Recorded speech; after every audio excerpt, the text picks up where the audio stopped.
Okay, so ako kasi meron akong naka-download na Rufus dito pero outdated.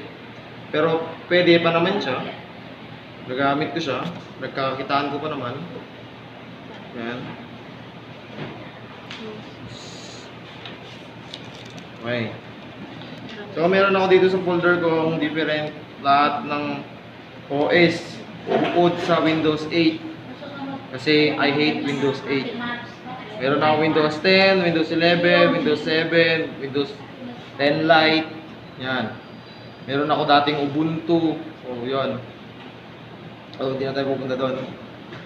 Then, yung kukunin natin, gagawin natin bootable device is itong Transcend 32 gig. Gagawin natin siyang bootable. Ulit.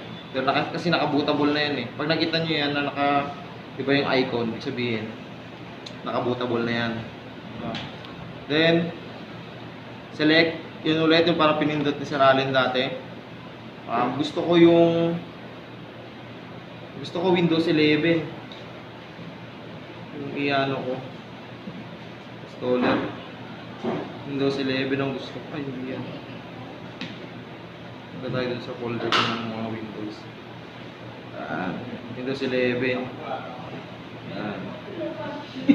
So, kapag okay siya, hindi siya yung naka-disable, di ba? Kanina naka-disable lahat, di ba? Pati yung start. Then, i-click nyo lang si start. Yan lang. Yun lang ang gagawin nyo. Okay. Tatanungin ka niya dyan. Warning. All data. Lahat daw ng data na nandun sa may USB is mabubura at mapo-format. Tapos, pagkatapos niya yung format is gagawin niya ng bootable device kapag in-okay nyo. Naintindihan nyo yan? Ito ba yung bootable device, sir? Ito yung bootable device. Yes, sir. No? Ilalagay na niya lahat dyan? Gagawin niya itong by USB. Oo. From USB to bootable device. Ano ba yung nagagawa ng bootable device, sir? Pang format. Ay, ganun, sir. Diba? Nakikita mo ba to? Itong screen na yan? Yes, sir. Kita mo yung display? Yes, sir. Yan yung kinalabasan pagkatapos mong i-format ang isang laptop or computer. Diba?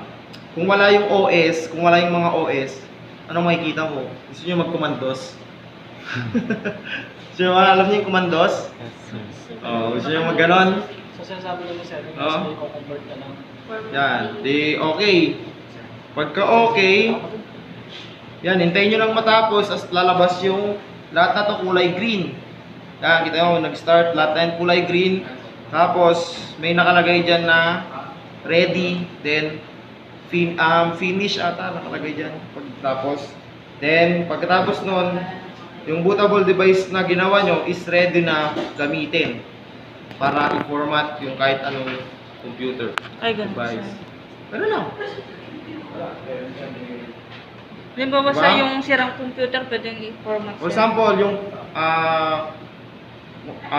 yung computer nyo, napapansin nyo, sino may mga computer dito sa bahay nyo? Okay. May one time yan na masisira. Magkakaroon ng blue screen. Napansin nyo, blue screen tapos meron siyang meron siyang parang icon na nakasimangot sa blue screen. Alam nyo yan? Ibig sabihin, kailangan nyo nang i-format yun. No? Kasi nga, malay natin, na virus yung computer. Yan. Then, itong skill na to, tandaan nyo, yung skill ng format is malaking tulong to sa inyo as IT. Rufus, kailangan i-ano muna yung Rufus, sir. Kailangan may Rufus ka, may ISO ka. ISO. Yung file ng Windows 11. Yung Windows 11, Windows 10. Yan, basta meron kang mga OS.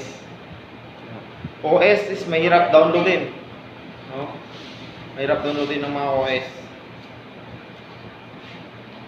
Yan, ang dami niyang ginagawa.